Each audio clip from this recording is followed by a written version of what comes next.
शव यात्रा। अमरपुर नाम के एक गांव में विमल हलवाई अपने 2 छोटे बच्चों और बीवी के साथ रहता है। विमल की पत्नी ज्योति भूत प्रेत जादू टोने में बहुत माना करती थी। इसका बिल्कुल विपरीत विमल इन चीजों को दक्यानुसी माना करता था। रोज की तरह विमल अपने मिठाई की दुकान जाने के लिए निकलने की हड़बड़ी में होता है। मैं निकलता हूँ ज्योति, देरी हो जाएगी, दुकान भी खोलनी है मुझे। अजी ध्यान से, आज अमावस्या है। रास्ते में कोई कपड़ा या कुछ भी गिरा हो तो उसे लांग मत दीजिएगा, बगल से चले जाइएगा। अरे ऐसे तो तुम मुझे पागल ही कर दोगी क्या? हाँ, मैं नीचे देखकर चलूं कि सामने से कोई गाड़ी घोड़ा आकर मेरे ऊपर से चला जाए? दोनों हालत में तो मेरी ही मौत है। अरे क्यों सुबह सुबह इतनी अपसुगनी बातें कह रहे हो जी? मेरे गांव में तो ऐसा आंखों के सामने होता हुआ देखा है मैंने, इसीलिए कहती हूँ, वरना मुझे क्या, पड़ोसी को तो नहीं कहना चाहती मैं। पति है आप मेरे, इसलिए बोल रही हूँ। विमल अपनी मिठाई की दुकान चला जाता है। दुकान पर पहले से ही ग्राहकों की लंबी लाइन लगी हुई थी। ये लो, वहाँ ज्योति अमावस्या को लेकर परेशान है और आज तो हमेशा से ज्यादा ही लंबी लाइन लगी पड़ी है। अच्छी खासी बिक्री होगी आज। विमल दुकान खोलता है। एक के बाद एक ग्राहक उसकी दुकान पर मिठाई ले रहे होते हैं। तभी गांव की एक बूढ़ी औरत विमल से कहती है, जिस तेजी से बिक्री हो रही है, कहीं किसी की नजर ना लग जाए, नींबू मिर्ची टांग ले। अरे क्या चाची तुम भी, ये सब नजर बजर कुछ नहीं होता है। कैसे लोग हैं मेरे आसपास। अपनी दुकान से शाम को विमल हंसते कूदते वापस घर आता है। हाँ, आज तो अच्छी खासी बिक्री हुई है। एक महीने में जितनी बिक्री होती है, एक ही दिन में आज उतने पैसे कमा लिए मैंने। ये तो बहुत अच्छा हुआ जी, आज ही घर की नजर उतारी है मैंने। बिक्री तो अच्छी होनी ही थी। अच्छा, तुम खाना लगा दो, सारा माल बिक चुका है। मुझे शहर जाना होगा, कुछ चीजों की जरूरत पड़ेगी। रात भर मिठाई बनाऊंगा, तब जाकर कल सुबह दुकान खोल पाऊंगा।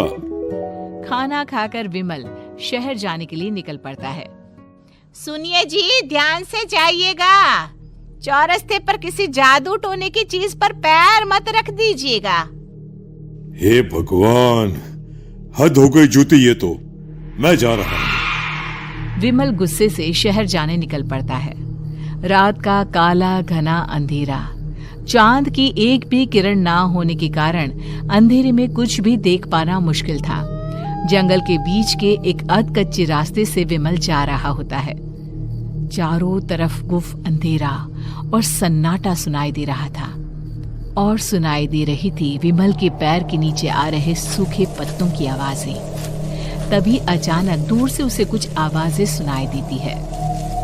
अरे, ये इतनी रात को जंगल के रास्ते कौन जा रहा है? शायद कोई टोली होगी। राम नाम सत्य है, राम नाम सत्य है, राम नाम सत्य है, राम नाम सत्य है। धीरे धीरे आवाज कुछ कुछ सुनाई पड़ती है। आवाज धीरे धीरे और नजदीक आती सी लगती है। विमल देखता है कि उसके सामने से सजी धजी सफेद कपड़े में लिपटी एक अर्थी निकल रही है, जिसके साथ 5 लोग ही थे। 4 आदमियों ने उसे कंधा दिया हुआ था। एक मटका लिए आगे आगे बढ़ रहा था। विमल के बिल्कुल सामने आकर अर्थी रुक जाती है। उसमें से एक आदमी विमल से कहता है, अरे भाई, जरा अर्थी को कंधा लगाना, मैं बहुत थक गया हूँ, बड़ी मेहरबानी होगी।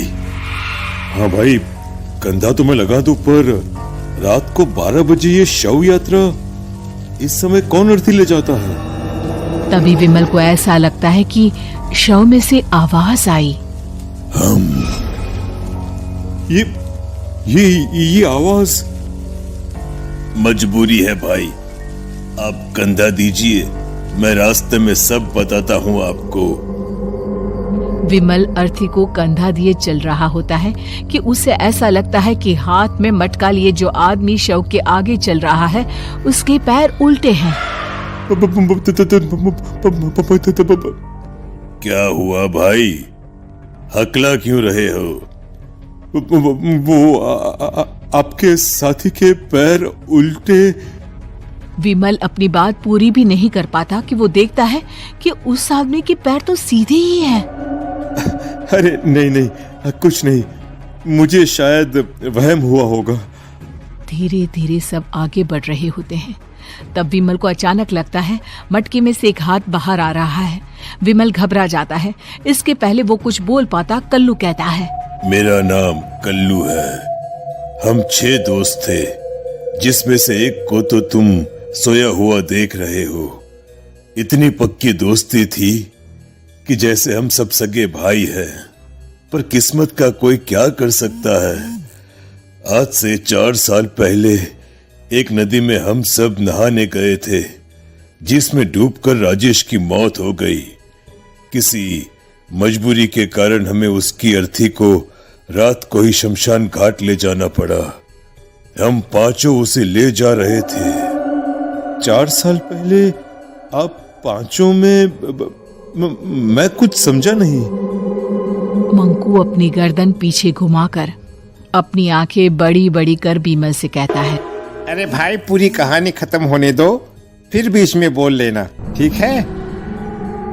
तभी रास्ते में एक हादसे में अपने दोस्त के साथ हम सभी मर गए।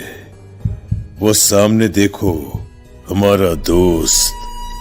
विमल सामने देखता है। उसे दिखता है कि एक ऐसा आदमी जिसका शरीर कई जन्मों से पानी के अंदर रहने के कारण सफेद पड़ गया है। उसकी आंखें बाहर की ओर निकली हुई थी। फिर ये अर्थी किसकी है? अर्थी के साथ के लोग अर्थी को नीचे रखते हुए एक साथ विमल की ओर देखते हुए कहते हैं, तुम खुद ही देख लो। विमल शव पर से सफेद कपड़ा हटाता है। शव की जगह खुद को ही देखकर विमल के होश उड़ जाते हैं। वो शव विमल की ही थी। पलक झपकते ही विमल उस अर्थी की जगह पर होता है। 6 के 6 दोस्त उसी तरह अर्थी को उठाकर चलने लग जाते हैं। राम नाम सत्य है। राम नाम सत्य है। राम नाम सत्य है।